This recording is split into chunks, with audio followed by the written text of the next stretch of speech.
你好，欢迎收看《新闻面对面》，我是谢仲。来，一开始为你介绍今天要请到的特别来宾，左手边第一位台北市议员徐淑华，小武哥大家好，资深媒体人理工男黄创嘉，大家好，资深媒体人陈东豪。今天没有遇到林俊宪，否则可以差03元。哦 ，OK， 好，另外一个叫2元，另外一个叫2，好，你一定知道为什么市长的加1块，是这个那个是这样出来的吗？我们在想，为什么是一个是2元，一个是3元嘛？你们大家再继续讨论看看，到底为什么一个3块2块钱 ？OK， 好，那接下来为你邀请到桃园市议员林涛，武哥好，大家好，资深媒体人邵逸夫，大家好，财经专家徐金煌。武哥好，大家好。等一下我们会解释3元跟2元是为什么有这差别。真的吗？好，那我们就直接来看，为什么会有3元跟2块？王定宇那是2块嘛，对不对？现在就要解释了，是不是？王定宇那2块嘛，对不对？王定这个就是玄机的，那还有玄机哦。对啊，这个对啊，你简单跟大家讲，那为什么你觉得是3块？林俊宪的是3块，然后那个王定宇那个部分是2块，可是王定宇那个部分呢是代收付在做处理啊。什么叫代收付？等一下再解释一下。但是呢，王定宇那边呢，另外有一个也是这个在帮忙做抄写的，那个抄写的拿了一个600块钱的红包，然后他处理了100多份。那我算过他的单价，那一个红包处理的单价有3.03块的，所以王定宇其实还是有一部分呢是高过于3块的。OK， 但是那个.03在外号就比较难取嘛，对不对？对不对？所以一个是03元，一个是王2元，或者简称3元仔跟2元仔，你扣一个3扣也可以。不要讲到大3元就好了，那就讲到本选区了。哦，对，这样大3元后面还可以有打麻将是有大3元还有大4喜吗？大4喜啊，大4喜。对 ，OK， 好，你就知道这是因为从罢免一连串出现的一件事情，包括因为刚刚大家聊到就是因为台湾地检，好，那是国内第一个因为整个大罢免过程起诉的一个案子，那中间也牵涉到对有抄，然后像这样一些事，好，对国民党来讲要怎么样把这个阴影能够排除掉？因为接下来你看到，因为罢团呢大概几乎在这个礼拜，甚或到下礼拜大概都送件，现在看起来的话是朝30甚或再往上加这样一个数字走，那真的最后会变成好，甚或有人讲，该不会真的变成全垒打35吧？可是当然那是2阶。那国民党有很多的委员都已经直接讲了，准备好了，大家做3阶的1阶的准备，好，迈入3阶，那就是真的硬碰硬的一场仗。那对尤其像蓝营来讲的话，如果要罢立委，那后面挂的数字又会是多少？来看啊。刚才大家虽然是玩笑话在讲那个3元2元所有这些，但他就是讲对国民党来讲，这是因为要以罢制罢后面出现的事。那但除了这个以外，整个大罢免如果真的进了3阶，那个数字一趴出来，那对国民党来讲的话，那后面那个数字是很重要吗？现在刚刚我们虽然是玩笑话，其实是一个国民党悲剧的继续开始。到目前为止，2阶送件，包含今天拔萝卜都送件了，这个都是序曲。后面国民党本来期待的就是因为40天的审查，10天的补件，然后中间后面全面向战，大概3个多月可能还有机会。但是很多时候是这样子，如果你这个阵营里面有一堆猪队友，就已经在劫难逃。那这2天还出现了猪队长，那叫万劫不复。所以国民党现在很惨，那很惨。现在接下来就是好吧，你要以罢制罢嘛，6月7号之前补送件嘛。可是接下来他们的灾难，曹兴诚说国民党一定还有很多立委会送很多火药出来，天才家伙，那是一回事。光现在开始，台南起诉书，我们刚刚也不是开玩笑，那是很严肃的。对啊，起诉书第一份出来是，那就变成第一个笑柄。第一个笑柄，对不对？我们刚才在讨论中央委员会下面15个字到底是谁？那个东西下了这个命令，10天之内要交出来。然后后面到底是多抠门？所以一个3块，一个2块，这变成笑柄。那接下来，台中有没有起诉书？黄旅锦如有没有起诉书？基隆有没有起诉书？像今天基隆的那个盛之什么那个群主，对不对？也被羁押了嘛。吴国正一路下来，这一定会有起诉书啦。那就所以接下来话题会是什么？国民党在这个所谓的以罢制罢那种荒谬绝伦，那种的笑柄，那种笑话，都会是不断的让社会觉得国民党你在搞什么鬼？那搞什么鬼？然后当然要罢免国民党的，绝对会拿来笑。那国民党的支持群呢，完全的丢脸，充满了屈辱。你觉得他们3阶段会出来投票吗？所以今天在立法院，就算你想要去拼2个公投去绑。现在还是国民党还是没有放弃用公投去绑罢免这一块嘛，对不对？就还是把日期希望能够挑在那个同，要不然的话，今天在立法院就不需要大家甲级动员到，就一定要把那个2个公投要过嘛。可是问题是，国民党的支持群，还觉得脸上有光吗？除了少数核心的忠贞朱立伦的追随者之外，大概大家都溃散了。所以其实接下来国民党真正的梦魇不是35-0，而是这100多天里面，大家会不断的发现国民党现在这个阶段里面多么荒谬。而这个荒谬以后已经不会是针对罢免徐巧芯、罢免傅崐萁这些人，而是整个国民党在这一场战役里面都会很惨。那惨的结果就是，如果最后终于3阶有过了几个，以国民党这种气势，他的补选恐怕才会兵败如山倒。不过刚才创下直接讲说，从包括起诉书，如果后面了好，那是一般司法实务。其实柯文哲那时候我们大家就讲，你说这几个案子，那大家都不去揣测司法接下来一些的作为，可是照实务上一般来讲，如果检察官都申请羁押了，你告诉我起不起诉？我都申请羁押，法院都准押了。然后这个案子结果我看完以后，我说不起诉，几率很低很低啦。所以国民党确实后面要面对到接下来一波一波像这样一些起诉。来，那我们就直接来看第一个，刚川要讲，它不是起诉的问题而已，因为其实司法侦办还没有结束嘛。这2天今天是不是也有传会不会冲国民党中央党部？今天好像也有这样的消息。好，那国民党现在真的是面对到中央党部防卫战吗？这是一个。另外一个就是刚创下讲的一个重点是在于，它不是单纯被起诉与否，而是各自要提。你看到现在30个已经确定过2阶的，大概都在130、100，那最高的当然你说像巧芯的到170。那这些其实罢团是算过，如果过了那些的话，可能到真的投票的时候要过25%的几率是高的。所以对你们来讲，一定要吹出比对方多1票嘛。可是，在这个吹法，创家刚讲的意思，对国民党的支持者，甚或中间选民，会不会因为这些中间超啦或什么这些事情，他会感到出来，他根本不愿意出来？国民党怎么去面对这些？我觉得在这个5哥的问题里面，应该是我们分成防守跟进攻的部分嘛，因为大概看起来2个战略应该分这2个部分。可是中间有一个很上位的，就是提到为什么这个礼拜2跟礼拜5，也就是今天一直传出要冲中国国民党的中央党部主发会。那基本上这是从民进党的秘书长林右昌开始提，然后前天李进勇在立法院攻防的时候讲说，你们都在做组织犯罪。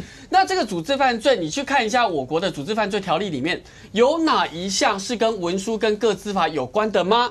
那你如果有些人在讲说，是不是诈欺里面是不是符合这个要件？诈欺里面的3个要素都跟伪造文书他所做的这样子的内容是天差地远。所以你现在一个中立的机关李进勇，一个民进党中央又在指示你要用组织犯罪来冲中党部，这根本就是只会检警办案。那为什么在这个氛围一直堆叠的过程中，检调还没有冲中央党部？因为组织犯罪，他们也知道条例根本过不去文书跟个人资料保护法，所以没办法冲嘛。所以我觉得回过头来看一下，但是他如果冲中央党部，一定要用组织犯罪嘛？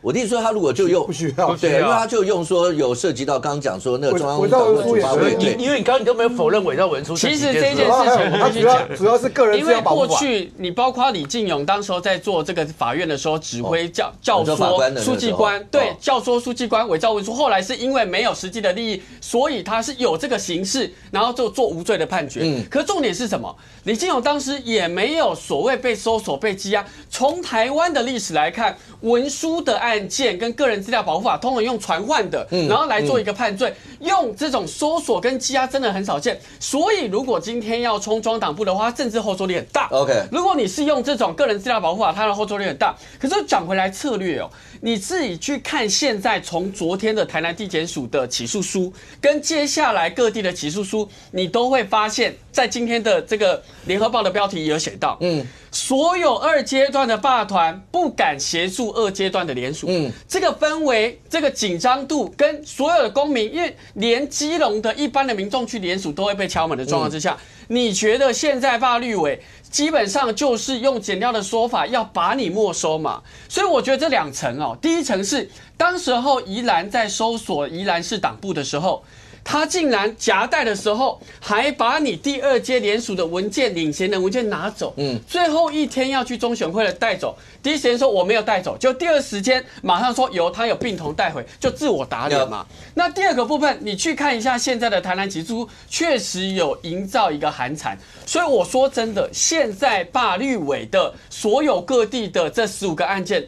真的是举步维艰，我必须讲，因为真的是在这个司法大牢之下，真的非常辛苦，所以我觉得现在还愿意站出来在街头联署的这些志工，真的非常不容易。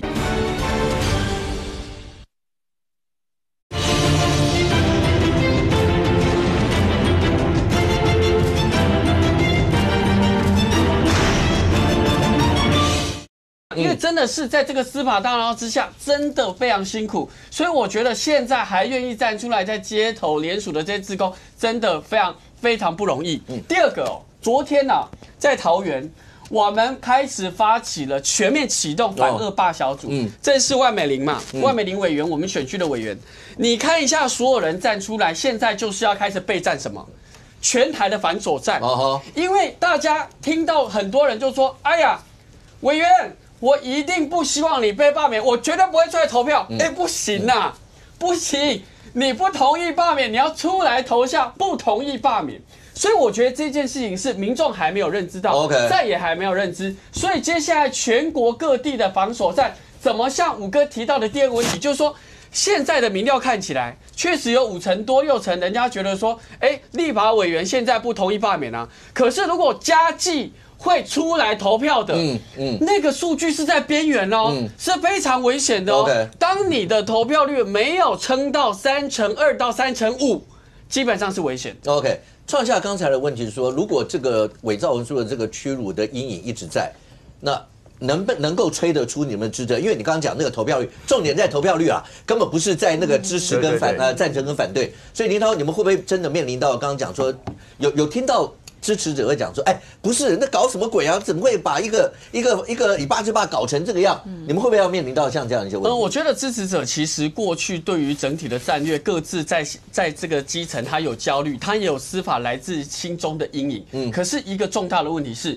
因为这一次是立法委员本人被罢免 ，OK， 他不是一个政党的大的这种不分区的票位，他是选区的立委，所以对选民最直接、最后的感受是说，我要不要我选区的这一位立法委员被罢？我觉得我们的支持者会出来的。好，来，青网，我直接问一下，刚才林涛有跟你讲说，以前这种事情有必要搞到冲中央党部、冲各地方去压、去搞成这样？你在节目里曾经讲过一些例子，是有这样的一些，要不要直接对口？对。所以我分2个部分讲啊。第一个是我在节目上有跟大家讲过嘛，就是说不管是伪造文书的啊，包括像你这个在很多公司的案子有看到伪造自己的这个交易记录，那伪造交易记录，然后去跟银行去做贷款，然后这银行贷款的部分，当然这银行就等于是被诈骗了嘛。那所以在这些案子里面，我们都可以看到好几个案子呢，这些伪造交易记录的，到最后他都是被收押的状况。那因为理由也很简单啦，也是怕他有串证的问题嘛。那所以这是第一个要讲的，就是相关的记录，不管是伪造文书也好，还是不管是泄露个人资料，像泄露个人资料，我最常讲的就是这个以前曾经有警察把这个人家往生在医院往生的资料泄露给殡葬业者，那这件事情呢，也有导致有殡葬业者是被羁押的，因为是怕串证的问题嘛。所以呢，不管是泄露个资，因为国民党这次是伪造文书跟泄露个资2条都有，所以它2项都有。你看哦，以前是2个个别都有的时候呢，其实就已经有羁押了。那现在是2个都有，所以看不出来它跟羁押有什么关系，这是第一个要说明的。那第2个是就是国民党支持者怎么看这一件事情，我们必须要这样说就国民党这个也是2个部分来讲，第一个是国民党有没有罢免还在进行当中了，尤其是国民党说这个有支持国民党的民团在推动这个罢免民进党的立法委员。有啊，有一个出来昨天讲的很大声啊，然后昨天在脆上面拼命一直回话，一直在呛人的啊，这个人叫做宋建良啊，就是那一个把自己那个偶像，讲自己的偶像是纳粹的，然后觉得自己的偶像是法西斯的。他昨天我在脆上面看得很精彩呢，他昨天在脆上面呢一直在发文，一直在回文哦，人家在问他说，宋建良，你之前讲说你们党内有一堆人挺共挺的那样都没被开除了，这句话是什么意思？结果宋建良在下面回话说，那张图是断章取义，然后说国民党内只有少数人挺共，然后说再来我支持民族动员、精神重整，然后没有违反任何法规，没有违反党纪，行得正，坐得直。那他除了写这个之外呢，他还 po 了一张他 po 了这张图片出来。这张图片呢，在讲宋建良呢说他身价有1亿美金。然后说他这个一点都不怕这个民进党的打压，然后说他要继续收联署。那他的区域是在哪一区呢？他的区域呢，就是联署在罢免在李坤城的那一区啊。那李坤城这一区呢，下面我给大家看的是这个相关的进度啊，就减掉基本上在4月28号、15号跟15号、28号2天都有去搜索，然后带回来，然后有人被羁押，然后有人是交保的状况。所以在这个情况之下，宋建明还是告诉你说，我们现在已经有1万张的联署书了啊，我们要力拼2阶要过关。那虽然也没有看他联署点在哪里啦，但是这个看起来国民党的民团啊，支持国民党民团有没有在收联署的？至少从宋建明来讲，看起来是有的。虽然说他的发言内容看起来是怪怪的啦，虽然尤其对这个1亿美金的部分，我还是不太能理解了啊。这是第一个。那第二个，来这个国民党的这些，我们讲说跟他有关的司法案件的过程，就是以国民党的支持来讲，你知道5哥，像我们今天这个。重点的送件新闻之一是拔萝卜嘛，对不对？那你知道我们上个礼拜，其实拔萝卜总部有人偷偷传讯息跟我说，很感谢我们面对面有播出他们那个拔萝卜的小物。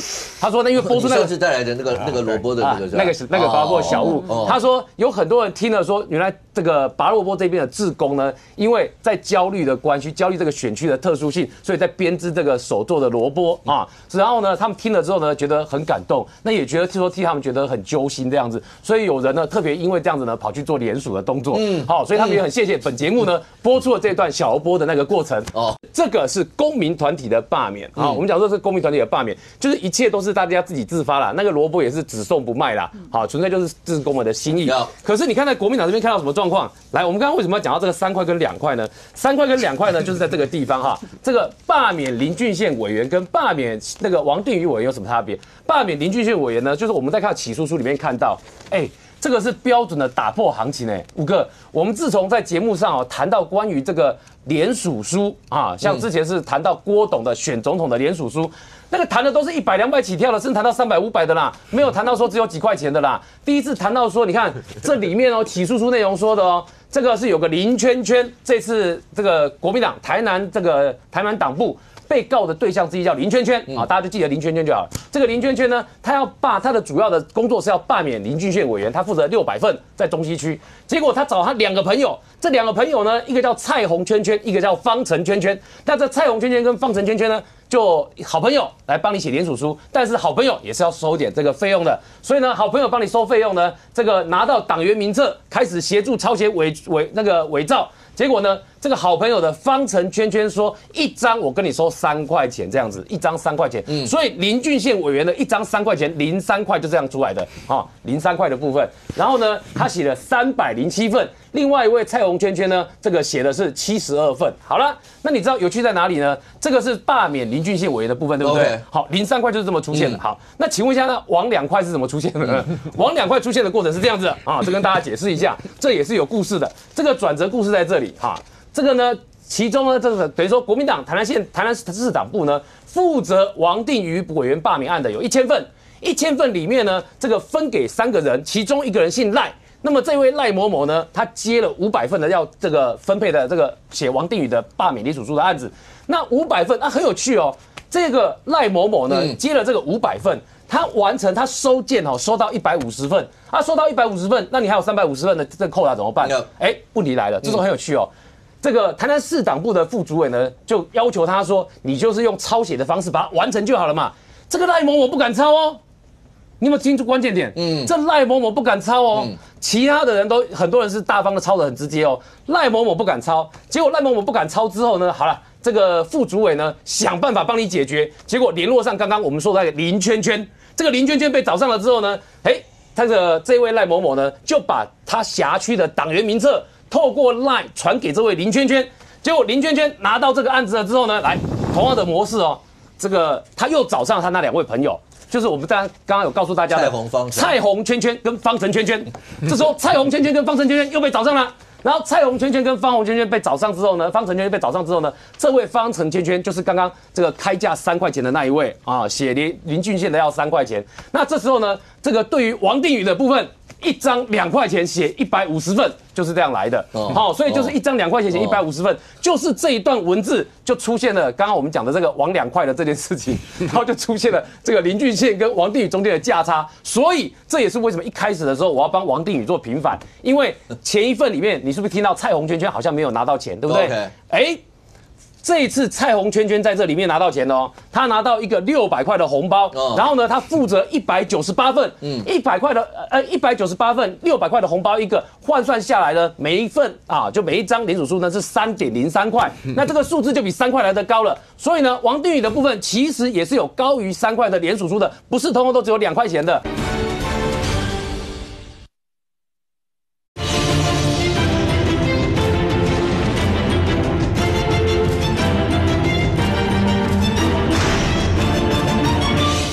王定宇的部分其实也是有高于3块的联署书的，不是通通都只有2块钱的，所以呢，在这边要帮王定宇平反一下。但五哥，我的结论是说，就是你看到有2块钱的，有3块钱的，有一个600块的红包的，在这个情况之下，你不觉得就是跟国民党有关的这边的联署哈，就国民党台南市党部这边的联署，跟公民团体这个发起的这个自贡的行为对比之下，会不会相差像是云泥这个天壤之别呢？刚刚那一段重点都不在结论，而是后面那个拿起来那个嘲笑的过程，未来的每一份起诉书都是这样。可是刚才在过程当中，林涛有特别有提到一段，是吧？林涛刚才有讲说，那已经形塑出来的那个感觉上就剪掉啊，那个肃杀的氛围。他刚刚说有很多人连2阶都不敢出来联署，那志工还敢出来，那就已经是非常有勇气。昨天是李明贤吧议员，那明贤昨天在节目里面讲说，包括在花莲联署，他们还有人跑去，然后联署完以后，然后有人联署完以后说，哎，看到有人收押，有人什么就讲说，你们台北怎么搞得这么乱？然后跟他说帮我撕掉好了，就不要。他们现在形塑出来就叫司法，讲白一点，司法迫害4个字，就感觉上民进党，然后赖清德，你就是用司法一路追杀到，包括刚才讲到冲中央党部，现在整体他们形塑出来是这样。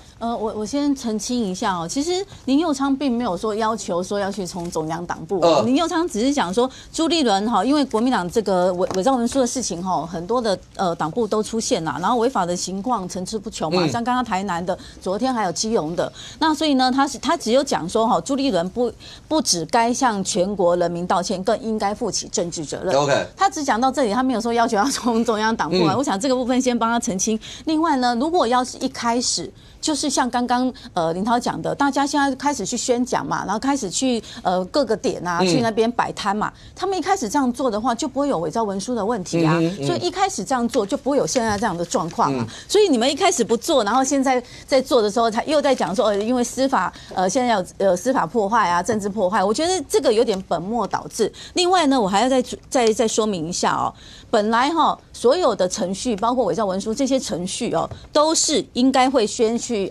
请约谈嘛哈，请他们来说明到底什么状况。如果没有事的话，就无保请回，哈，就直接请他回去。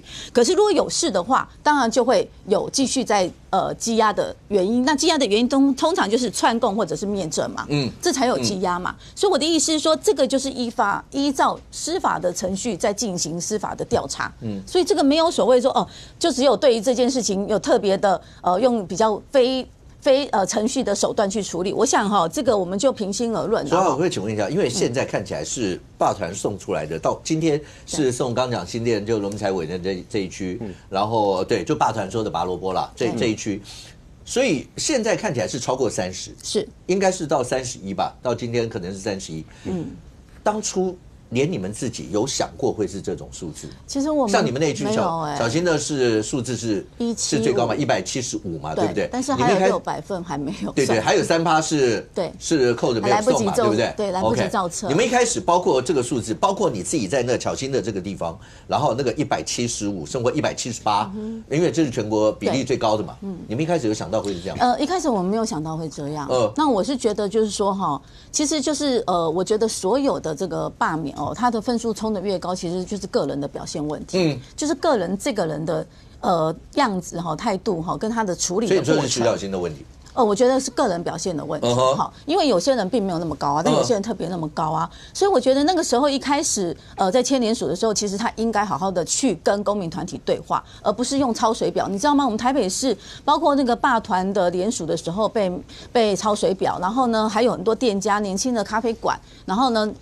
你说实在啦，他们根本没有他们做的侵蚀，又没有一些什么所谓的厨余，他们环保局来查，消防局来查，建管处来查，卫生局来查，很多人不断的去骚扰这些霸团的这个联署小站，然后不断的用很多的方式去做处理，所以呢，导致这些年轻人就越生气嘛。他们认为说你怎么可以查我水表？我也没有做什么事情，那就是因为我帮忙联署了，你们就只是查水表。那现在当这个送出来以后，尤其像石小营这一区已经变成全国最高170几，那如果照一般霸团的估计的话，就是如果真的进入第3阶段的话，那要过25%，25%觉得很有机会。所以对，你可以想象每一区啊，像我记得小新在回应媒体后是说尊重，但是他有信心能够打赢这一仗，或类似像这些情形。你自己在选区里面看他的态度，觉得他的态度有改变吗？其实他的态度现在有比较改变一点点。改变什么？好，所谓的改变就是他还是会呛啦，但是呢，现在只要有些敏感的议题他现在就不太去碰了。好，然后呢，现在回过头来就是去找里长，然后呢去帮忙请里长到时候帮忙动员。另外呢，去公庙，因为公庙通常比较偏绿啦，他也去公庙那边主委去求主委帮忙。那因为我也不晓得他发生这个事情，是他去拜托了以后，后来他们里面公庙的委员就赖跟我讲说，刚刚那个他说中职立委刚刚有来，就中职的立委，就是他有来，然后来拜托，而且他的态度就直接很软，方的姿态非常软，说拜托让我再继续做，所以他就是去做这样子的地方组织动员。那另外还有一个他最近看板挂的真的非常多，你看这个看板我把它放大一点，这个啦。你看他的看板这样，守住台北关键站，出门投票，然后不同意票。然后刚刚看到这一只是什么动物？就这应该是蜜獾吧？对。然后你看这个霸团就看到以后，霸团就在这边拍了一张照片，然后跟大家讲说，哇，他的帆布广告很多，然后他现在也请那个一些议员帮忙嘛，那其实帆布的广告的点位非常非常多。那后来霸团是说，那我们也要去租帆布广告。可是你知道吗？因为之前查水表的事件，真的让很多的民众会担心。为什么摆蜜獾？为什么一般选举不都会摆自己照片？对啊，他就没有摆自己照片，所以大家刚开始不晓得这是什么东西啊。然后后来想说，出门投票不同意罢免，后来大家想说应该就是他吧。大概是这样。然后因为对啊，张耀奋应该要放自己照片。然后现在就是霸团也面临一个很大的问题，说他们要去借这个帆布广告都没有办法借。然后呢，后来干脆用买的、用租的，因为像我之前我有很多民众的那个外墙会借我挂那个广告嘛，帆布广告。结果后来那个民众说他怕被查水表，所以他也不敢借。那他们现在去问那个商业的。出租的部分，商业出租说要问那栋大楼的人同不同意。那很多大人就说这个罢免的事情我们不想要惹这个无谓的麻烦，所以也就没有答应了。所以他们现在霸团也面临很大的问题，说他铺天盖地一直在宣传不同意投票，那大家可能看到这样的单子就会盖不同意投票，那个是一种意向的问题。所以现在霸团也有点紧张。林特要回什么？说真的，这个淑华姐，她也不要讲说什么会被查水表，国民党是被搜索。被羁押，可是你们先违法，我先讲，民众没有先违法，刚才清华哥提到了证券跟银行的内容，是因为里面有一个诈欺是使人错误而为财产处分，获得财务或不法利益，这因为有利益跟财务的部分，所以他可以用相关搜索更大的这种共犯的等等的这个罪嫌来去做这个羁押。但是我们看到这个过程中，刚才淑华姐讲，林右昌其实有讲出组织犯罪这4个字，他讲的白纸黑，他是组织犯罪，但刘世芳也可以指定别人是首谋。但过去民党发言人可以精准的预测大法官什么时候判决，会让人家觉得怎么会是有党政这种非司法机关一直在指挥办案，这是第一个民众的疑虑啦。第二个呢，过去高雄地检署的判例，不管是针对95个死亡案例，或是针对公民团体的领先人，他因为不具公权力，没办法去检视这些罢免联署的内容，而被判无罪不起诉。基本上过去的法律的判准也在这边，所以我觉得民众会有一个感受。第三个，回到这一次的这个松信，我们在讲啦，说真的，资源很多的是霸团。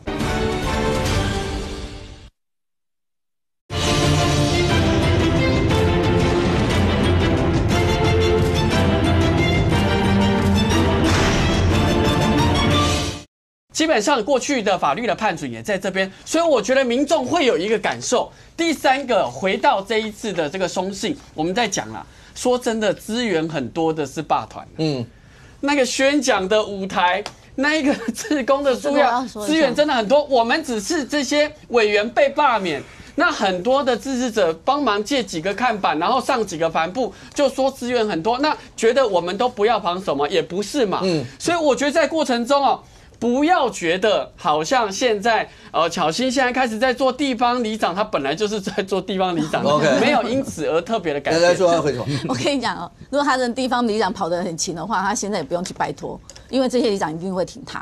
好，但是呢，为什么他现在开始在做这些组织？因为他知道要动员投票才有办法嘛。所以他现在在做的，当然他这个也是防守啊，我没有说这样不好啊，但是他态度是改变的。我现在讲的是态度。另外我要再讲就是说，因为刚刚我看台南那个部分，你看哦。里面呢，检调掌握了现在分配下去超还来得及这样的社群的这个资讯，就是说他赖的群组里面有写这句话，那表示是由上而下交代下来。那到底上是谁，上到什么程度？当然就会有可能有组织犯罪的问题嘛。再加上说基隆啦，基隆都已经被羁押了，对不对？那个吴国胜被羁押的，而且他是拿民政处的处长拿一般的民众的资料各自的部分拿去抄的，那个更严重那这个里面呢，吴国胜又是党部的主委，那这个有没有整个组织犯罪嘛？所以我现在要说的，那我要讲的就是说，如果今天你们没有去伪造，没有去抄袭，好，没有死人抄这个名册的问题，现在不会有这些事情啊。你就好好的摆摊去，像我们这样子，我下雨还有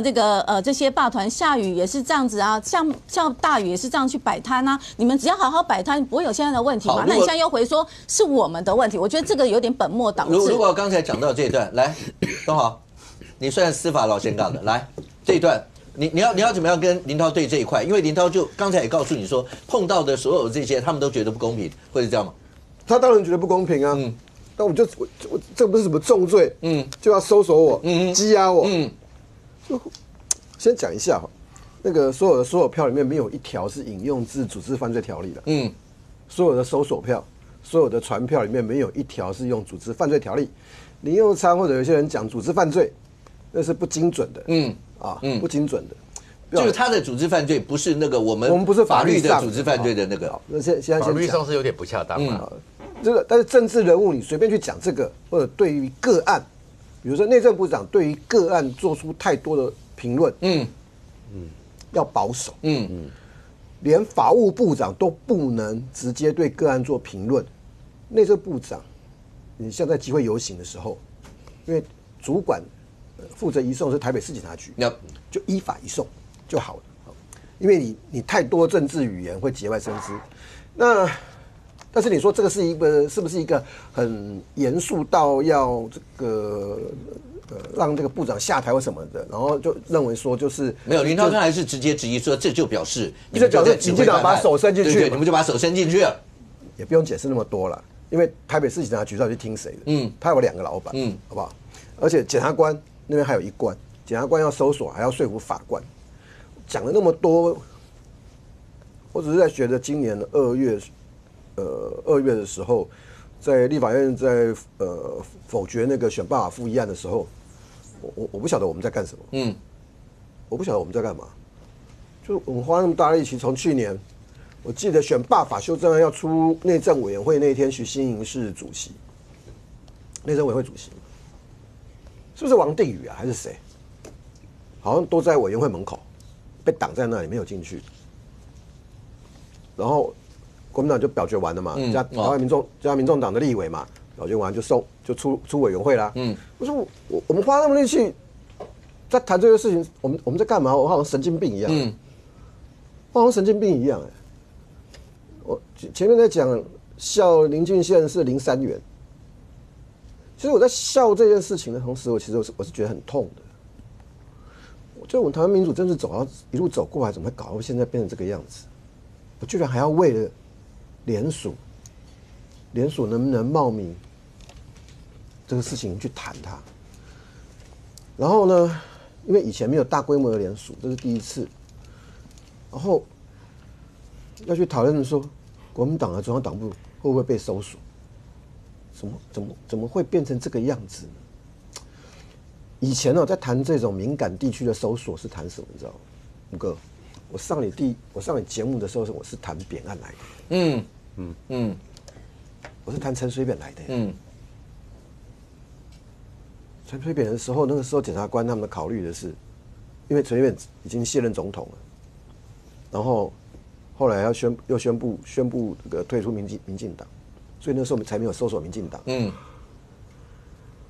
吴淑珍在的时候，还是第一夫人身份的时候，台北地检署内部讨论的是我需不需要搜索玉山官邸？为什么？因为后面联动的是贪污治罪条例，伪造文书确实是小罪，可是投票罢免的伪造文书，它就不是5年以下有期徒刑的问题，是我们用什么样的态度去看待这件事情。所以，为了这个事情去搜索国民党，不管是县市党部或区党部，就是违反比例原则。那你干嘛要1月20号晚上10点半，要台南市党部10天之内交6000份？你是摆明了叫你害你的党员然后当国民党在那边问志工有没有拿钱，我看到起诉书是啊。一个人3块，一个2块，一个3块。说实在不好笑那很痛其实我觉得那是很痛的一件事情。国民党跟民进党有没有犯错的时候都有，但有没有反省的能力？然后被办了，就说检察官是鹰犬，怎么都是来这一套，跑了司法30年。怎么到现在还是搞这一套？以前国民党或民进党犯错的时候，会知道自己犯错。民进党现在是执政党，更要如此。你要知道你会犯错，你犯错你就要道歉。国民党有道歉过这些事情吗？有，他讲的都是赖清德独裁。国民党有没有为他自己害他的党员被收押被起诉，跟这个社会道歉一下？为什么需要跟社会道歉？那你们过去那1年盲选大法是在忙什么？这件事情那么不重要，那我们是在忙什么？立法院打架，党委员会在忙什么？国民党是台湾的第1大党，拥有52席立委，怎么会这个样子呢？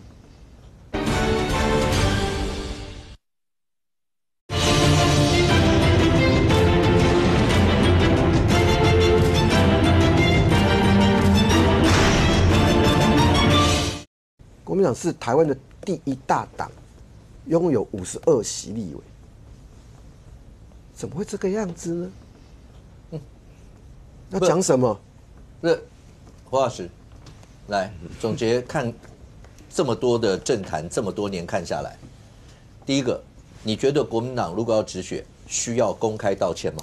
刚东豪刚讲，每个政党都会犯错，但是犯了错以后，怎么样去面对这些事情？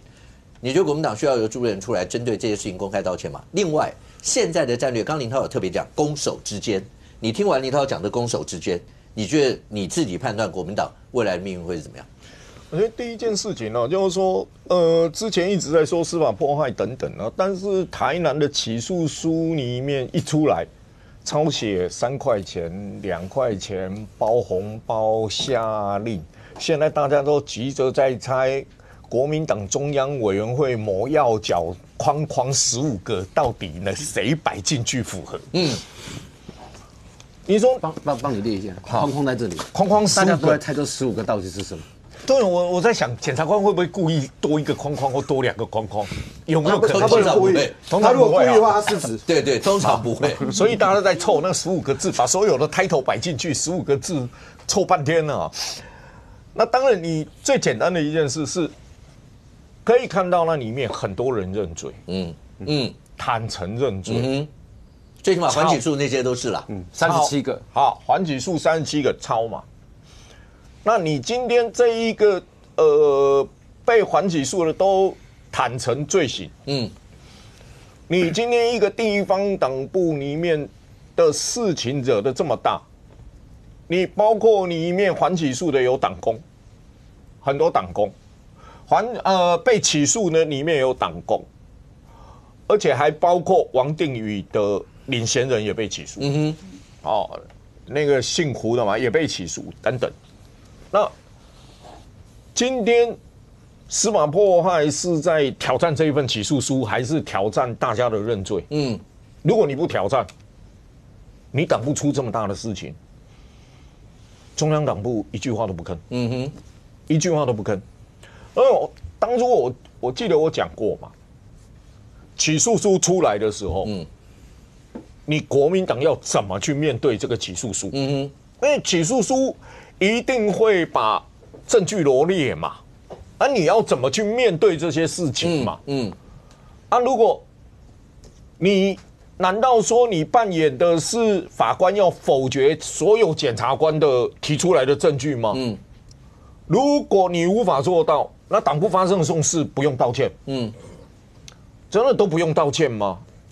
我觉得，政党里面某种程度上要学会道歉，就是说社会上接受一个会道歉认错的政党改过，还是一个明明司法办到这样罪证确凿的时候，还一直我就是没有错。你认为社会会接受哪一个？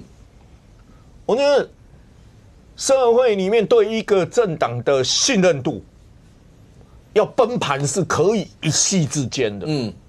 崩盘完了以后要重塑，你要知道你要做对多少事去累积起来，你才能重塑那个信任度。好了，国民党做对了一件事那可能临时的，隔没多久，这件事做得还可以，然后长期以来你一件事一件事是累积的时候，你才会恢复那个信任度。但你看到国民党现在有在做任何事情让社会恢复他的信任度吗？F， 我可以问一下，如果你刚刚讲那段，我相信国民党不管朱主席或是林涛他们都懂，如果真的是做错了，是不是要该认错？那现在一直没有这一段，也有很多的声音讲说，是不是需要来面对这些事情，要认错？他们不做的原因会不会有一段呢？等一下林涛可以回应一下这部分，会不会有一个是，如果我现在认错了，那一定会被绿营追着打。绿营肯定因为接下来的3个月，大家都要讲说，那接下来这3个月，那是国民党接下来是不是包括各地方部署啦，包括打第3届，万一认错，那气势就微了。然后接下来绿营一定会追着打，你看吧，他们就是错了吧？什么？他们是不是？要不然我想不出来，为什么不针对这件事情就直接面对这件事情？为什么？我觉得绿打蓝很意外嘛，正常嘛。你不要老是想到绿在打蓝。你要建构社会的信任度，你必须考虑的是中间选民那一块。你要不要考虑中间选民最重要，每次选举胜负影响最关键的那一群人是什么态度？绿打蓝，蓝骂绿独裁，合理对啊，朝野对抗不就这样吗？合理呀。然后你在想合理的事，就是说正常逻辑就这样走啊。民进党不骂我，我才觉得奇怪嘞。我不骂民进党蓝的，我不骂民进党才奇怪嘞。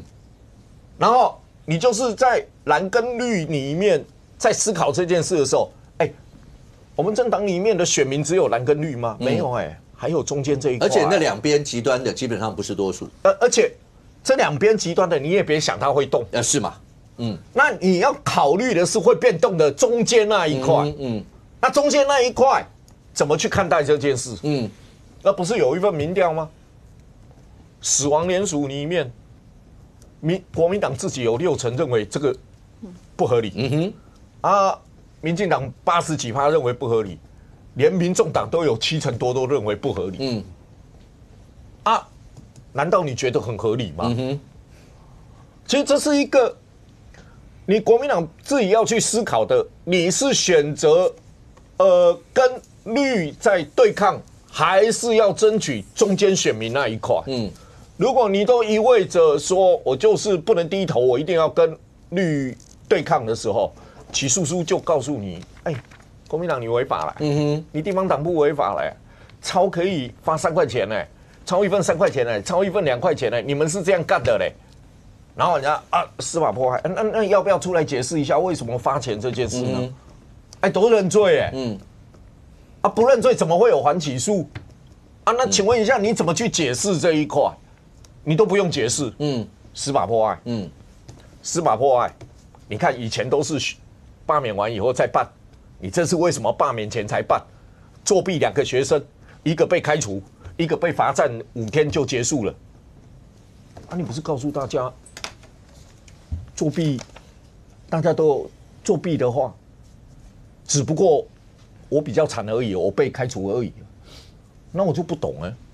你们自己都用作弊在形容呢，那你要做什么呢？而且因为自己作弊就认为别人也作弊，不，里面有很多事情你必须去思考的是中间选民嘛。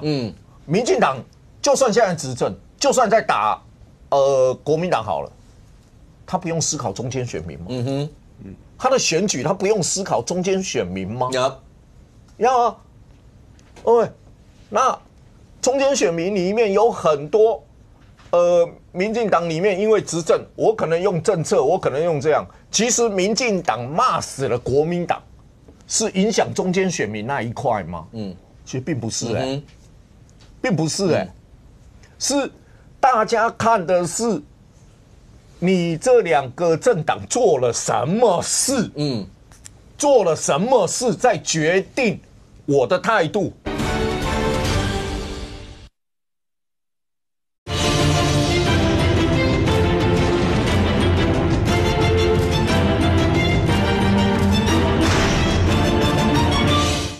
大家看的是你这2个政党做了什么事，做了什么事，再决定我的态度，不是因为我看绿骂蓝骂得很爽，所以我决定去绿那一边，还是蓝骂绿骂得很爽，我决定到蓝那一边，并不是那你今天为止为什么不道歉？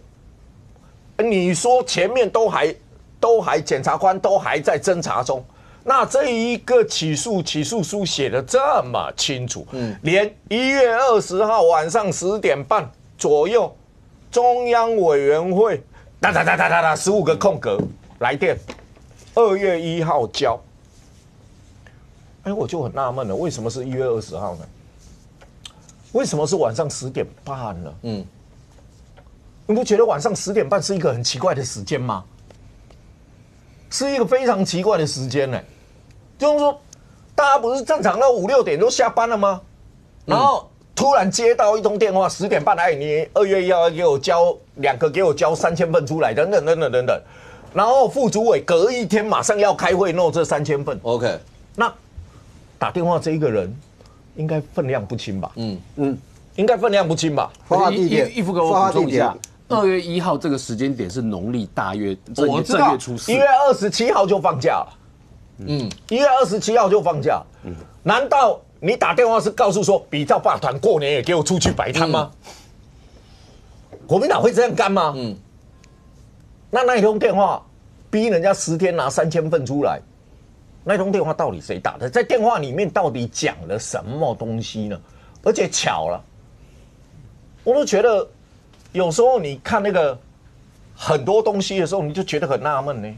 7月7号，2021年在台南开那个协调会，跟你说前一天大人在那边谈好，7月7号刚好立法院开会，临时会，巧了，1月20号到1月21号凌晨，立法院刚好在3读预算，总预算案有很多要员都没有睡觉，因为你中央党部正常的运作，开完会不会说我8点多、9点多、10点多开完会以后再打电话过去，然后打电话里面负责组织的最重要的人在立法院表决，这说得过去吗？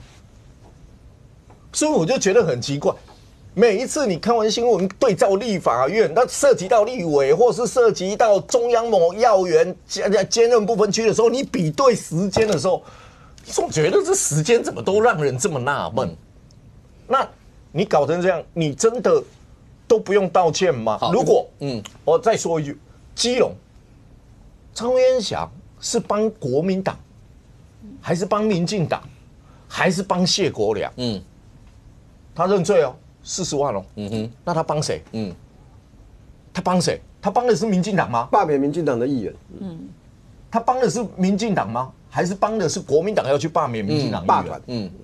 OK，那又一个认罪摆在那边了，现在被羁押嘛，原本40万交保，现在被羁押嘛。那他帮的是谁？这个人是认罪的哦，是认罪的哦，他帮谁？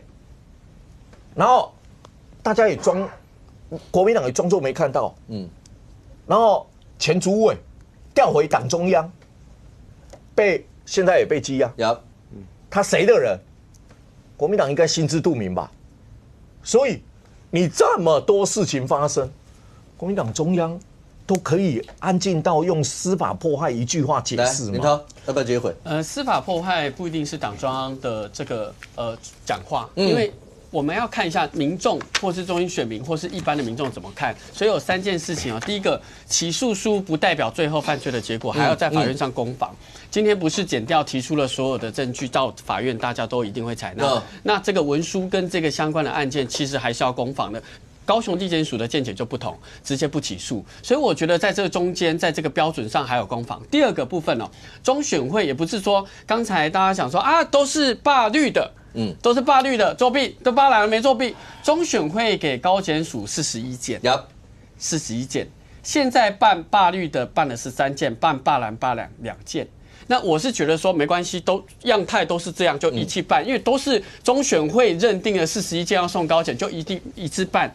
第3个部分哦，因为其实针对司法这几个月来的侦办，美丽岛的民调60%认为政府高层是介入权力，这59.3%认为政府选择性办案，这是美丽岛的民调，57%认为政治介入了检调。而我们昨天开了记者会，也公布了民调，民众觉得51%是政府在这个过程中确实有选择办案，司法不公的部分有48.1%，所以我觉得几份民调不是说今天国民党立场怎么样，或国民党单口讲的，应该是说把所有的感受起来，对相同案件的样态说，那到底民众对整体这几个月来，从民众党也好，从国民党也好，这1年多来对于司法的信任度跟态度是怎么样？我可以补一句话，对，等会以后林涛在讲的时候，你就帮我放上宫的没有，不是你那个头都已经歪到亲王这个地方，你都已经手机是不是又要安排度假？你刚才那个脸色，然后头都歪到这个样子，像是衣服要换位置，因为不管是国民党谁讲，他都是这样子。是啊，来，帅哥，我给你1分钟，你先回答。我给你1分钟，要不然我怕你等一下坐不住啊。我跟你说，民调认为司法公不公的问题，其实全台湾2300万人民你说符合做20岁里面的也有19000多人1900多人1900多万人。请问这个1900多万人里面有多少比例进过地检署跟法院？有多少人？那一个是一种感觉，并不代表它会是一个事实哦。长期司法不公，其实每次做民调对司法的信任度，每一次对司法的信任度不信任的都很高啊，都很高啊。就是说，民调能代表说，人民的感受是政治追杀，所以我把所有司法检察官所查的证据都当作不一回事，把当事人认罪也不当一回事，所以就是感受，这样用感受去掩饰这么多人的认罪，合理吗？合理吗 ？OK， 一句话，马英九总统时司法满意度也没过一半，他自己还当过法务部长，但是政治攻防上呢，政党之间呢，每一次只要自己的政党出事的时候，就会把司法信任度拿出来。之前民众党也做过啊，你记不记得？上一步讲的这是两码子的事情啊，这是两码子的事情，就是你对司法信不信任，大家都不大信任啊。因为你走进法院、走进地检署的时候，你的心里就不是很舒服了啦。更不要讲官司，只有原告跟被告之间只有一个人会赢嘛。这个，但是政党你政党你犯错的时候，你还要拿这个东西出来当遮羞布吗？陈水扁的时候，扁案的时候，民进党因为没办法面对扁案，8年的时间，一次立委就有27席，一次第二次30几席，30几席。那个教训国民党还没看到吗？你看，政治被破坏，司法当成政治的帮手，从党外10成1到现在，哪一次不是都会有这样的人在诉求吗？可是里面要打一件事情是，当你要打出政治迫害这个诉求，要有人民共鸣，那才是你的一个核心。那现在的问题是，国民党的这种诉求有人民共鸣吗？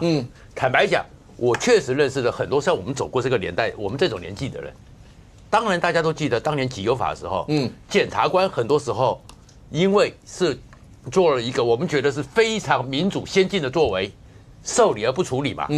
但是所以他们会觉得，确实你看民调里面，确实现在这些是需要到羁押，还要再羁押、抗告、搜索或什么，他们不认为是不对的哦。是不是一定要把它关起来？是有意见的。所以那天我也认识的是从竹科直接上到凯道那天，你们确实有些自主的，是我的同学。这种理工宅男，他们会觉得好像跟年轻的时候不一样，是有的。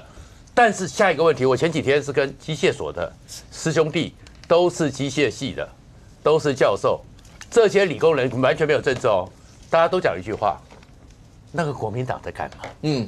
对于你看民调里面，对于不赞成大罢免，其实还是高嘛，是多的。但是无法同情国民党。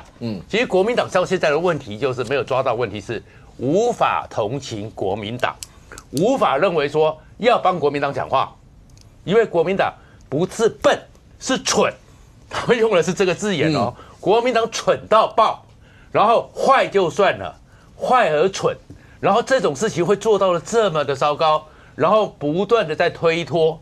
国民党完全没有一个像样的样子，所以我是觉得今天林堂你不要讲说，其实最可怕的不是被追着打，被笑着打才可怕。我会为什么讲？因为韩国瑜被罢免，其实大家讲韩国瑜嘛，韩国瑜当时处理的是人嘛，但是韩国瑜那时候被罢免掉，一个是他是全国瞩目，第二个是那一段时间第3阶段、2阶段到3阶段，韩国瑜是每天被笑。当你被笑的时候才是，所以国民党现在问题是被笑。所以现在国民党的问题不是说什么天天要什么司法什么，你扯这些问题就是没有人同情国民党嘛，你没有道歉嘛。因为国民党纵容了像陈玉珍，纵容了像傅昆萁乱搞，然后你失去了威信嘛。其实有很多时候面对危机的时候，就是第一个，你党主席要有威信，你这个党主席已经没有威信了嘛。你过去1年的时候，你没有领导的能力嘛，你放纵傅昆萁、陈玉珍、翁小玲嘛，然后再过来，大家对你没有信心嘛，你喊出了以霸制霸。是这样的搞法，你钱不是下去了吗？下去之后一个人3块，然后你这边抄名单，然后还要发钱，然后你笑人家志工拿钱，对，就我也没有了，这没有道理，没有失去了威信，失去了信心嘛。然后现在接下来就是坦白讲了，任何一个民主国家，中央党部最大在野党被搜索，那是大事哦。可是如果今天坦白讲了，徐宇珍现在还是立法委员啦。也不会被羁押啦，也不会被强制处分，自由保护啊，他也不会被强制处分嘛。然后即使这个时候，如果朱立伦被羁押，搞不好还是救了国民党，因为至少他有一个大可以买，一定要搞成这样吗？所以我就说，国民党真正问题是，你们现在要向老百姓、向公民是说，你们到底犯了什么错，还有点机会。而不是一直凹下去。说，我来补充一下哈，为什么国民党不道歉啊？哈，我先讲一下，像基隆这个这个叫做对，这个叫做那个韩吉元，他其实是对。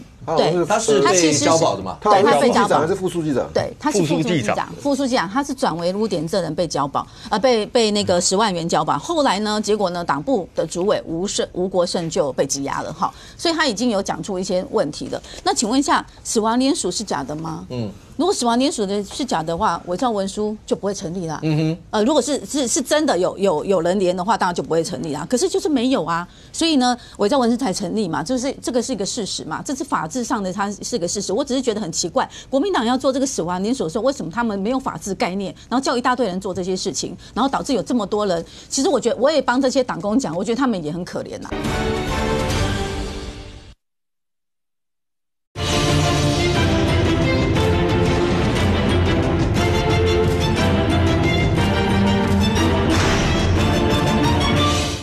其实我觉得我也帮这些党工讲，我觉得他们也很可怜呐。他们是上面交代下来，所以为什么说他要对外去说明？那为什么现在国民党不去道歉？他们也不愿意去承认，一直讲司法破坏。你们知道为什么吗？因为现在面临的是3阶，3阶的投票是要拼的是动员力。那如果我一讲说就没有办法动员，对，因为我要激化蓝绿对决。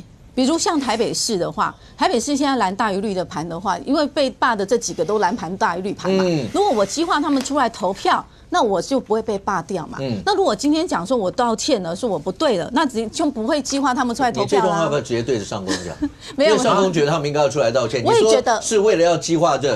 上公同不同意？这是为了要激化蓝绿对决。我觉得激化蓝绿对决是不是就一定能够凝聚蓝营的选票？我打问号。好，因为你把蓝营的选票，你的蓝营各种阶层的选票，你是怎么分的？你认为打蓝绿可以撼动知识蓝对国民党最近的不满，或是对他自己那一个选区极度不满，不想投票？你认为动得了吗？我认为动不了哦。我认为动不了哦。OK， 就是这种方法未必能激化。对，但是呢，我要讲的就是说，因为到时候一定是激化两边的人出来投票嘛。比如说好，如果蓝的话，他其实基本上25%一定可以出来。这25%的人激化他们出来投票，现在没有投票的动力嘛。那中间的蓝跟这些知识蓝，好，他们其实根本已经不想管这件事情了嘛，所以他不会出来为你投这个票。那他一定要有人动员出来投票，他才有办法不同意票通过。高于同意票嘛，你知道我意思？所以他们不用这个东西激化到的话，他没有办法有任何的主要的论述可以要求他们出来帮忙支持国民党。你们现在是接下来在为第3阶段准备，所以打死不认错，然后所有这一届都告诉你，就是为了要像俗话口中刚讲的，要激化蓝绿对决。我觉得2件事情到最后第3阶一定是无可避免，一定是蓝绿对决。因为蓝绿对决就是说，今天呢，刚才也提到说，松信现在过什么150%、160%，那个是去罢免徐小新的人的出来的表态。对。可是因为这个机制还没有支持他的人出来表态的机制，一定会在第3阶段把票吹出来。那在第3阶段的票才知道谁的支持重，出来支持的力道比较大嘛。再来第二个，因为刚才索雅姐提到的这些内容，其实我们刚才讲到法律标准的这个对比，那个攻防已经讨论过了。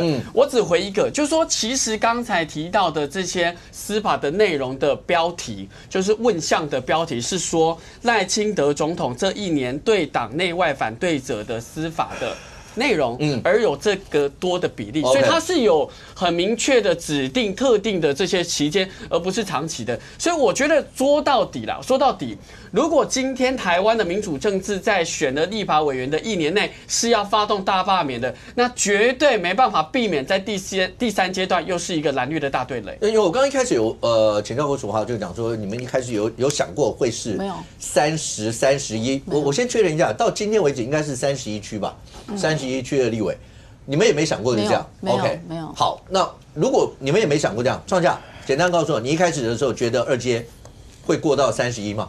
我认为15、16而已。你认为15、16 ？OK， 好，那你简单回答我一下，那为什么会搞到31？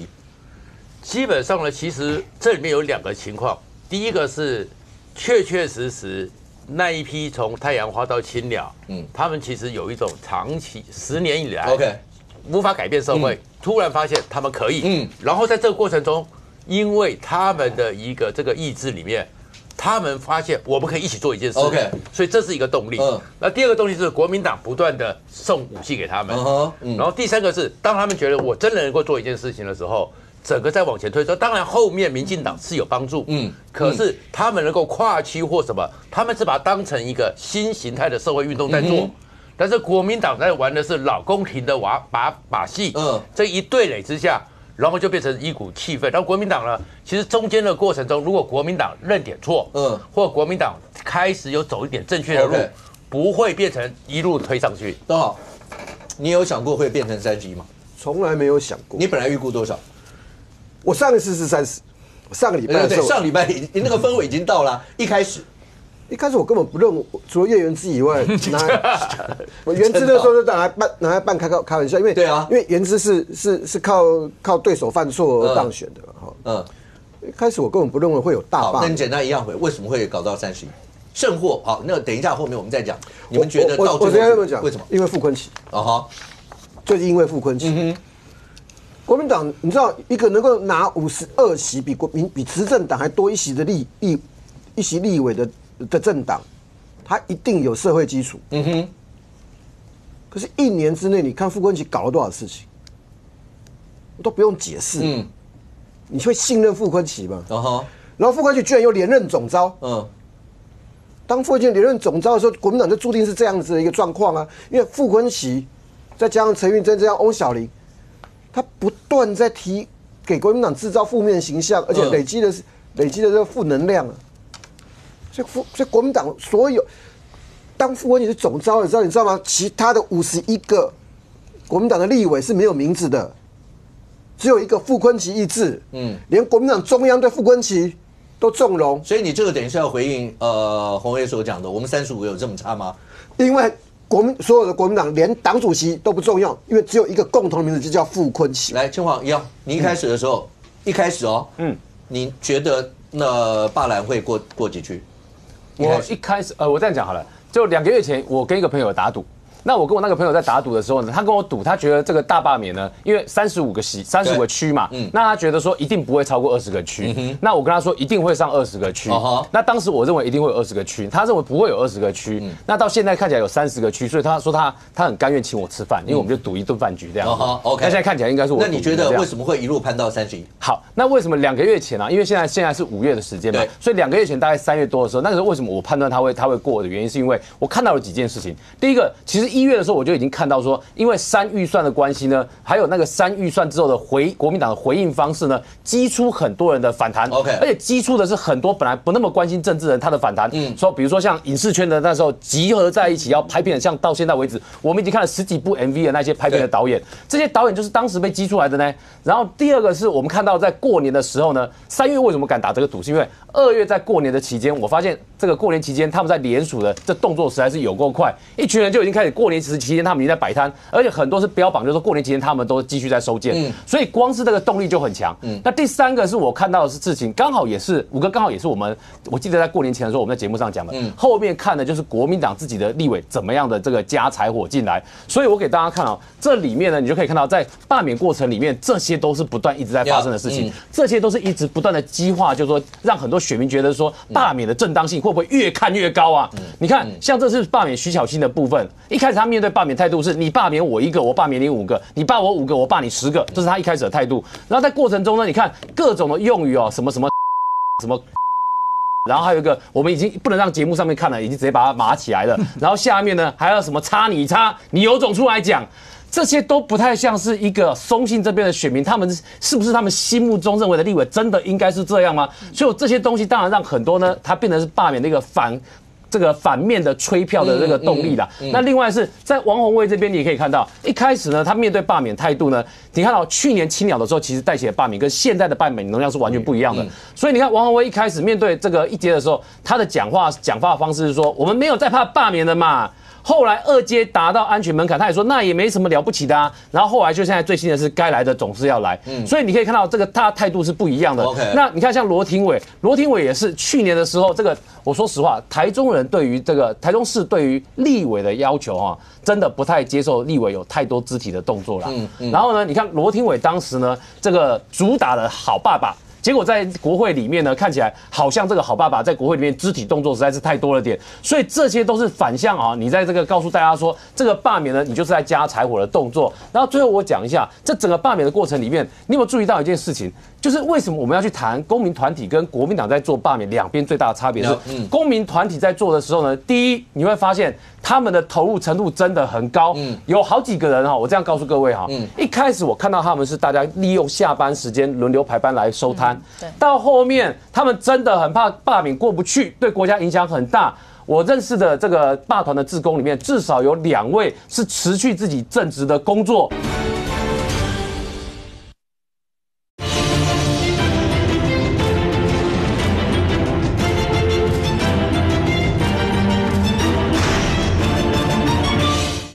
到后面，他们真的很怕罢免过不去，对国家影响很大。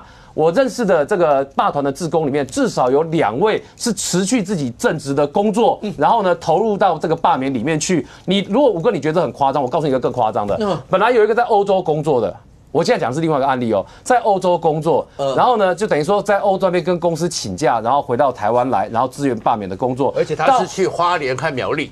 对，然后到后来，他现在就是把欧洲的工作直接辞掉了，专心投入在罢免工作上。等到罢免过程结束了，他才要回到欧洲。他说大不了工作重新找而已。就是有投入罢免到这种程度的，这些都是志工。所以当你看到这些志工这样做的时候呢，而且这些我这样说，第二个要讲是这些志工呢，来自各行各业哦，有工程师。然后呢，这个有做财会的，就是它等于是另外一个各行各业的组合。这种战力说真的，民进党拿不出来啦。然后呢，这些志工，所以我把它讲完了。第三个，这些志工呢很好玩哦，他没有一个中心的领导人。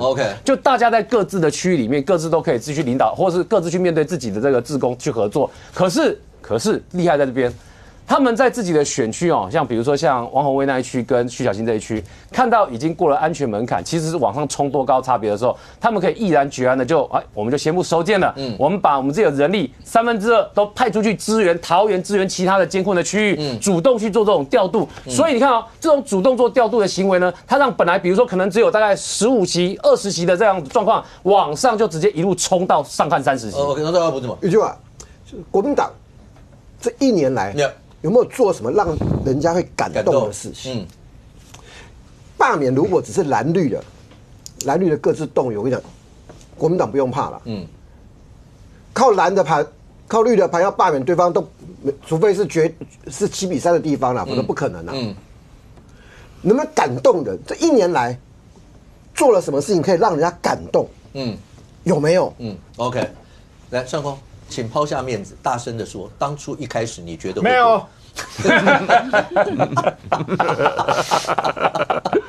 事实就没有想到可以有这么多个，是不是？抛下面子，是啊。好，那你自己简短的讲，为什么会搞到今天这样？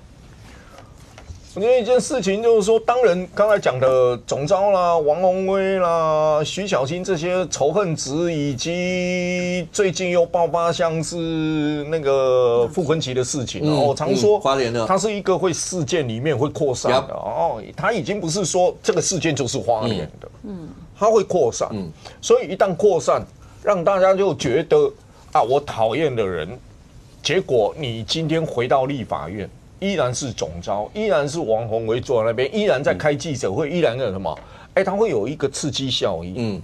然后第二个就是，当罢团里面你看到车被砸，这边被骂，这边怎么样？下雨天去联署，反过来看到国民党的青年军，5点半开张，7点半下班，然后怎么样？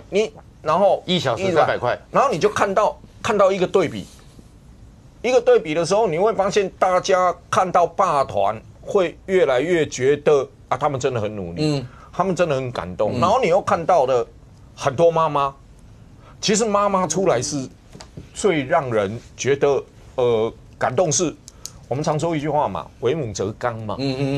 他想的不是我的利益，他不是为自己，对他想的不是我的利益，他可能想的是孩子的下一代等等的问题，所以他是一个。综合的状态导致于，当然，我觉得会让他过得比较快的，基本上还是一个仇恨值不断的每天在所有人面前展现。你今天不是就说，傅昆萁消失了吗？没有你说今天公投法他不领军作战吗？他消失了吗？并没有当然，然后。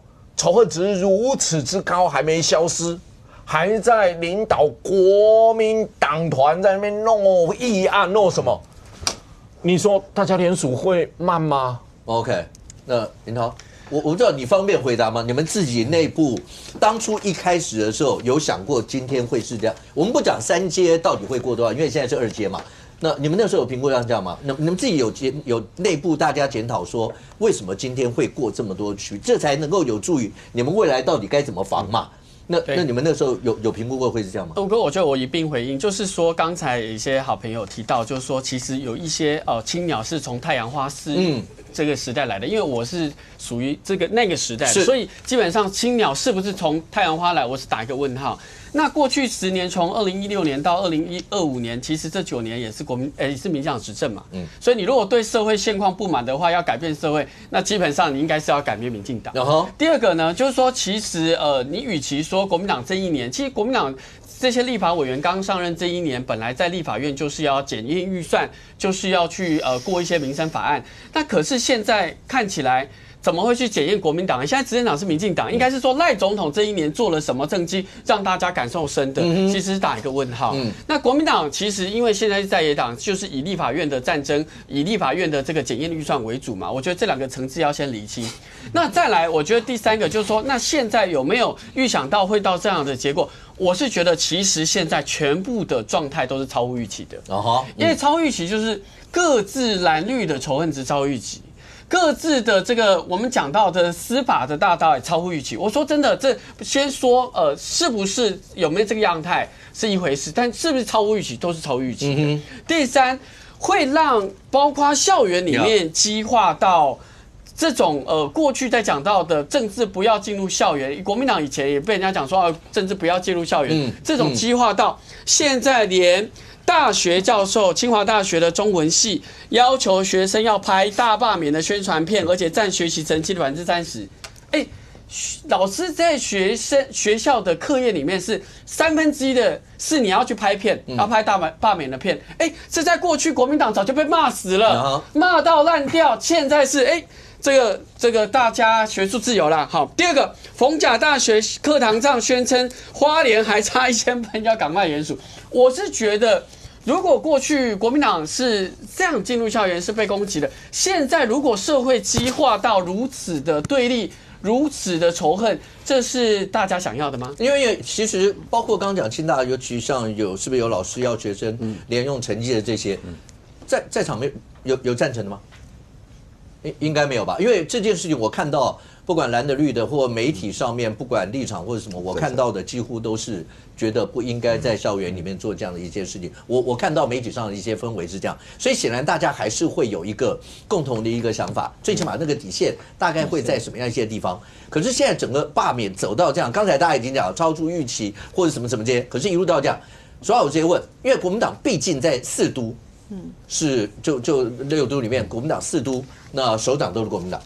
像对蒋万安来讲，你如果随便丢一席，对他来说都是重中之重吧？是那个伤害都是无法挽回的伤害。对卢秀燕市长来讲一样嘛。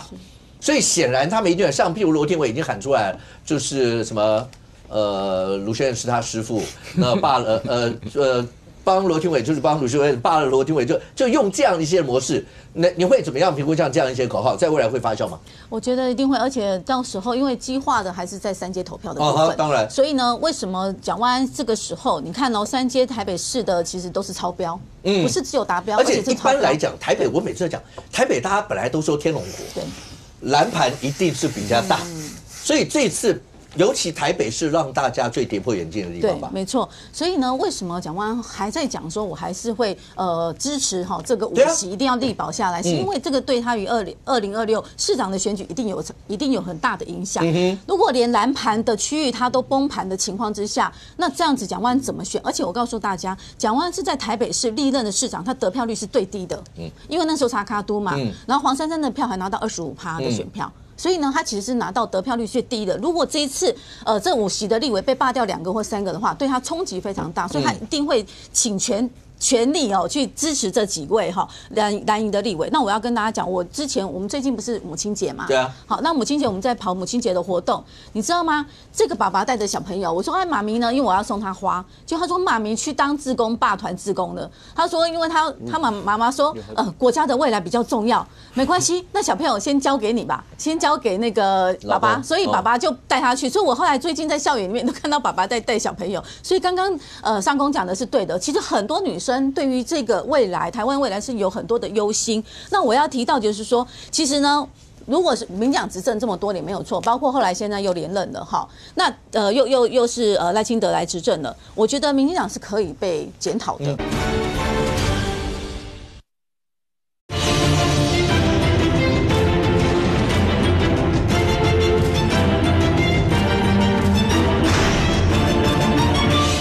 我觉得民进党是可以被检讨的。当然，如果有很多政策不对，我们就是针对来讨论。可是呢，国会就是一个可以好好讨论政策的地方。可是为什么现在所有的立委会被蓝营的立委会被罢那么多席，而且2阶已经超过了31位？为什么？这个就要他们要反思嘛。这些立委到底当时在国会做了什么事情，让民众这么样的气愤，让民众觉得未来可能会堪绿，好，或者是说为什么这么亲中的一个立场，为什么会在国会一直上演？所以他们不放心、不信任的是这些立法委员。所以个人的行为造就了现在的大罢免的风潮。再加上我要跟大家报告，包括连柜姐，好，那个保养品的柜姐，包括呢那个银行的理专，我后来去签那个联署的时候，很多这些从来我没看过的面孔，全部都来签联署。这个就是所有的不同族群大汇流的情况之下来提出这样的大罢免。您刚刚提到的这点，林涛，尤其在都会区这几次所出现的这样一些的状况，我刚刚讲像台北、桃园也是嘛。其实桃园这次也是6个都面临到第3阶啊，所有这些，我记得你就有讲说你会想尽办法要保住桃园这六席啦，或什么这些，你们现在怎么样去面对这些？其实我讲那句话就是在5个的节目。对啊，那我觉得很多的还原一下，有我在。一个都罢不掉，对，然后很多这是他说的。我看到很多的侧翼图卡开始在想嘛，你说很多的这个6席，你在6席都罢不掉，那为什么现在这二阶段好像被罢？说真的，你们真的是有点早，因为现在不是被罢免掉，对，他现在是2阶的送件，所以现在侧翼现在欢声雷动，好像已经被罢了。我是觉得打一个问号啦，因为到最后，现在第2阶段的联署是比较就我们讲仇恨动员，或是说讨厌的这一方。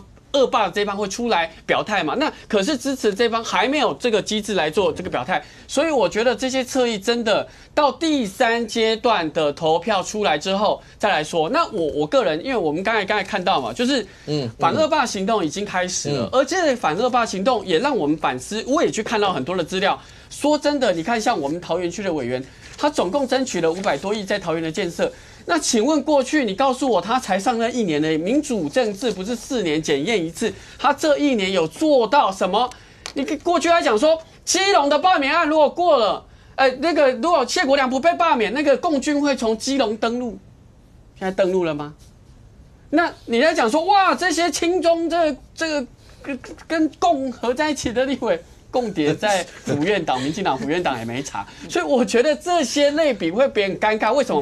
因为当时候最先刚开始的柴火的总预算，现在也看起来是史上最高的预算，而且像文化部最近的预算也冻结了，正在解冻的过程中，已经过去原始的理由已经没有办法成立的过程中，只能找 B 理由、C 理由、D 理由。我是觉得如果一直换理由，而且这理由刚好怎么会全部都套用到所有立委都可以，这民众不会接受。在大罢免如何进行的这个过程当中出现的这一段，创下，就是朱立伦主席不是他骂赖清德总统嘛，就讲到了希特勒这样的一些的字眼，所以包括德国在台协会、以色列、荷兰什么，全部都提出了一些的抗议。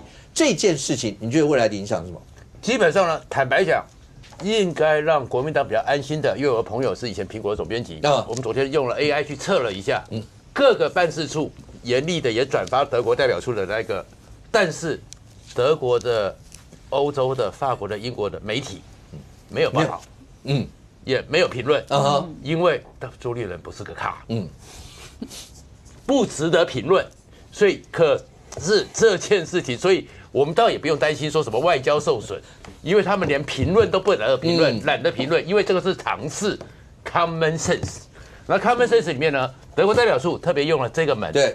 这个门叫布兰登堡门，对，它呢，其实在历史上叫做无言的历史见证人。它里面为什么德国这样放出来？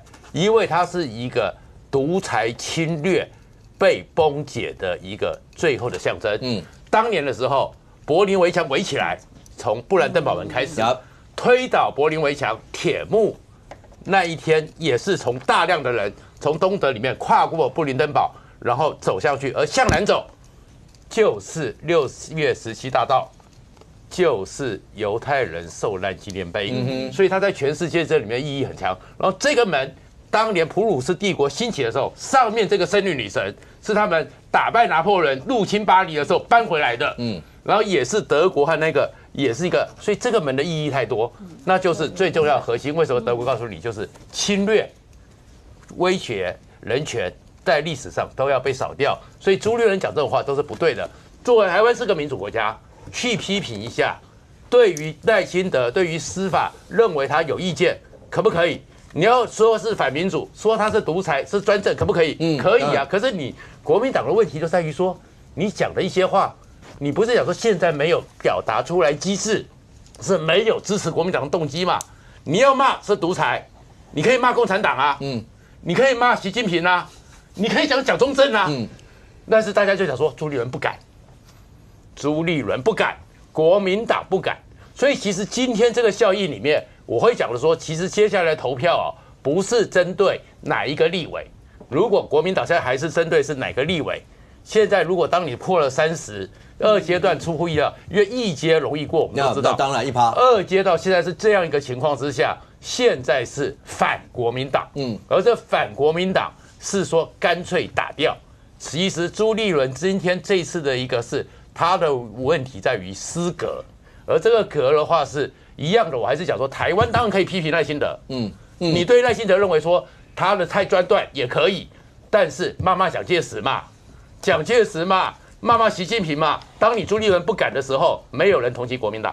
但林涛这件事情看起来，包括国民党的一些，不管是你说从连胜文这样，那陈玉珍啊，甚或像明显，那都直接就国民党在这个议题上看起来。没有因为这个样子要退的那种感觉，因为甚或当然明显讲的比较重吧。他说那个德国代表是不是有类似失格啊？要不要驱逐算了？类似像这种词，所以国民党觉得其实朱立伦主席讲的是并没有错吗？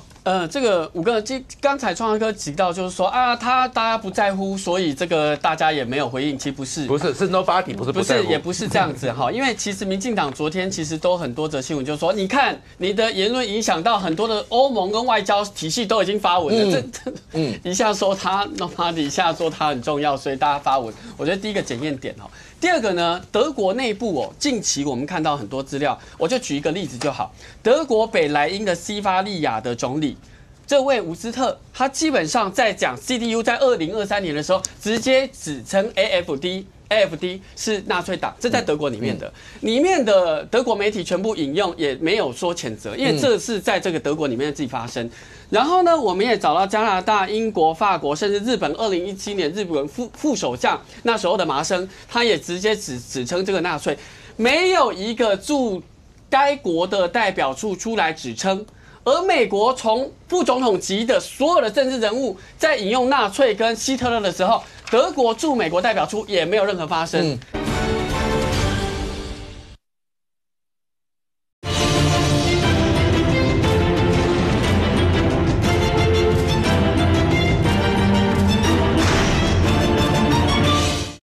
没有一个驻该国的代表处出来指称。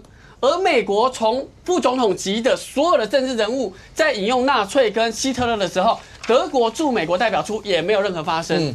代表这件事情，现在德国代表处你出来讲这件事情是不是妥当的？是不是你的代表处，你连本国的德国政府跟所有重要的这些外管处，从来没有针对政治人物引用或比喻而出来指证？为什么你德国代表处在这时候出来配合操作呢？这是打一个非常大的问号。因为你们之前有个宋建所有的国民党没有认清楚，是如果没有宋建良，因为你们之前有个宋建良的不当反应。宋建良他是不代表这个整个国民党的这个意向，我们当时候也谴责他的做法。第二件事情我必须讲因为我们是在纪念2战的欧战、中战。就是这件事情是从2战、中战出来的。那2战、中战的部分，我们是同盟，中华民国是反纳粹、反独裁、反军国主义的战胜国。你一个德国的代表处没有深刻的反省，你还在对中华民国的民主自由体制的言论指指点点。你有没有反省啊？你怎么会介入他国的政治呢？你怎么会在所有的评断标准是你特别介入的呢？所以我觉得，在这个2战、欧战、中战纪念日，由德国的代表处出手，这是对中华民国，这是对民主自由一个最大的讽刺。东豪要先回应什么？德国代表处敢自己发文吗？发声明吗？他不用经过德国政府外交部的同意吗？这是 ABC 好不好？他用英文他不用德文他还特别用英文发声明。这第一个。国民党应该是很懂外交的。朱立伦主席用纳粹的做法去形容赖清德总统，为什么德国人会有反应？以往我们在讲纳粹的事情，就不只是讲法西斯，还讲到种族灭绝。台湾内部的政治斗争、政治竞争，当你用到纳粹去形容我们内部的状况的时候，你知道，尤其是在欧战、中战的时候，那德国人对于纳粹、对希特勒这个事情是非常的敏感而痛。全世界最会反省希特勒的是德国人。国民党在讲德国人，你不懂，你没有在反省希特勒，居然联动到连以色列都有反应。德国在台协会意思说，你们把希特勒的事情看得太琐碎淡化，你们低估了希特勒对于历史所造成的那种沉重的伤痛，你们把希特勒这3个字用得太简单、太轻率，希特勒这3个字何其严重，国民党没有听懂人家在想什么就对，我简单补充一下，因为希特勒这3个字代表的含义其实呢不是有这么简单，用独裁也好，或是你用很单纯的行为去看它。今天德国驻台在台协会跟以色列在台代表处发出来的那个对象讲的是很一致的，讲什么呢？讲说叫你们不要去淡化这整个的历史事件。为什么？因为希特勒所带来的伤害之一就包含大屠杀加种族灭绝。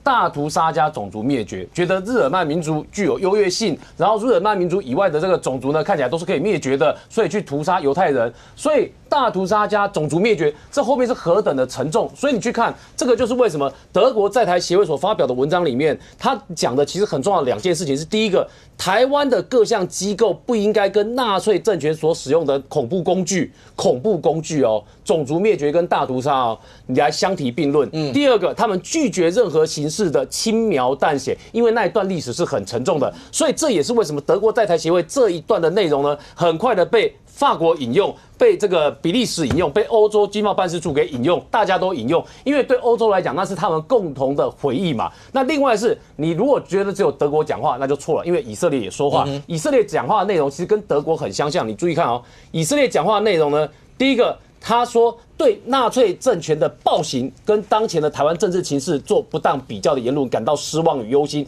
也就是他们认为纳粹跟希特勒做的事情跟台湾的现况是完全不一样，不能比较的。这是第一件事情。第二件事情，他在里面写什么？我们反对任何形式淡化大屠杀的行为，因为这个比较对于大屠杀上升的600万犹太人跟幸存者而言是极为冒犯且不可接受的。所以他讲的话，这个以色列讲的话跟这个德国的讲的话，其实2边是很一致的。他们都认为你把这个台湾的政府就是比成希特勒，把它比成跟纳粹一样，那其实呢，你是淡化了当时那一段悲惨历史的记忆。所以他们认为这个其实是不妥当的。OK。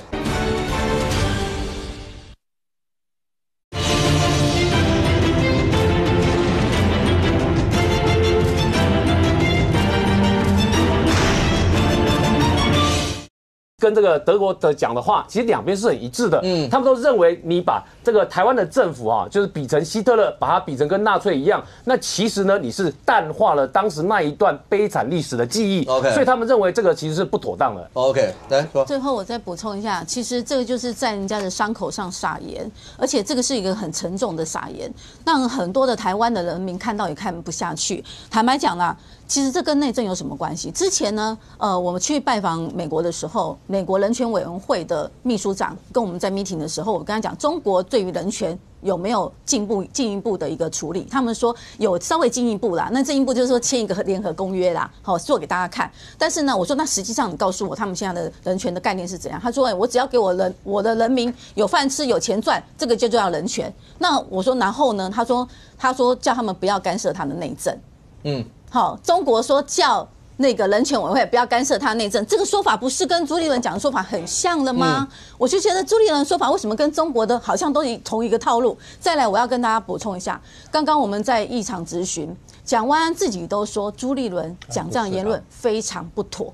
他都说非常不妥了。林涛，你是年轻人嘞，也应该要跟蒋万安一样吧？我们应该是针对你们自己的党主席，如果讲的不妥，你们应该有人勇敢的站出来跟他说，哎，你应该要道歉，你这样讲不对，不是在这边再继续凹。我觉得这种普世价值，在国际间的普世价值，不管是人权，不管是种族的问题，都是大家的共识，不应该在这个时间还在凹。本来就是这样子，所以我们希望说，如果台湾，因为过去纳粹它是这个民选独裁嘛，那如果说在台湾的这个民选独裁，大家觉得有这个味道的话，也希望这些代表处不要成为共犯。第二个呢，刚才淑华姐讲，我讲得很好啊，那我想问嘛。那要不要叫陈其迈跟王一川也道歉？他们也是讲江宜桦是这个纳粹啊。就像德国代表处有去那请问嘛，我想有谴责陈其迈吗？那我就问你啊，他有谴责陈其迈吗？我就请问你嘛。今天你的党主席在这个时间点，而且今天就是欧洲纪念日，今天就是欧洲纪念日。我想这个事情不用在这个地方凹。你们故意去拿以前旧的资料来，然后再继续攻击别人，我觉得这样不太妥当。我们应该平心而论，好好的回到这个议题，到底朱立伦讲这个话是不为什么？因为是双标党。OK， 来，双光最后1分钟，刚讲朱立伦发表的这些，你个人同意像这样的一些的内容吗？或是如果你不同意，你有什么话要跟朱立伦讲吗？我觉得我不会很同意这样的一个说法。就是说，时空背景等等历史都不相同，不需要去做类比。那今天。外国里面、多国里面的反应，你却是不要干涉内政。其实他在表达的是，你不要把希特的事情套在你们国家用，这是不相干的2件事。那你说干涉内政，我倒觉得不至于啦。但是重点是，当各国都在转发对德国与以色列都有共鸣的时候。你今天面临的是，你一个曾任为行政院副院长、国民党的党主席、选过总统，你对外交事务的处理是这样吗？是这样吗？他又是让人家觉得对于他处理事情里面不妥适的一项嘛。当然你说，陈其迈的问题或什么问题？我觉得这不是德国代表处有点名到谁的问题，而是在一个时空环境下，陈其迈你说过，陈其迈你也出来道个歉，柯文哲说过，啊，对他昨天出庭有没有在庭上道歉我不知道，就是说凡是说过的，你都必须去省思这个问题嘛，以后就不要再用，并不因为说德国有没有抗议你。没有抗议陈其迈，所以陈其迈可以继续再讲下去吗？没有抗议柯文哲，柯文哲可以继续再讲下去吗 ？OK， 我觉得都不宜了。这整件事情对于国内整个大罢免氛围，那会有什么样一些的影响吗？看来再往下走的话，那罢蓝委的罢团如果一个一个揭牌，那最后的数字跟现在对于蓝营来讲的话，同时还在进行以罢制罢最后的结果，2阶到底最后会怎么样？那今天立法院还在对于2项公投要进行攻防，未来真的会有公投榜大选这一块吗？那到底最后怎么样？我们大家拭目以待。非常谢谢现场所有来宾，也非常谢谢观众你的收看，谢谢我们那边，我们下周见，拜拜。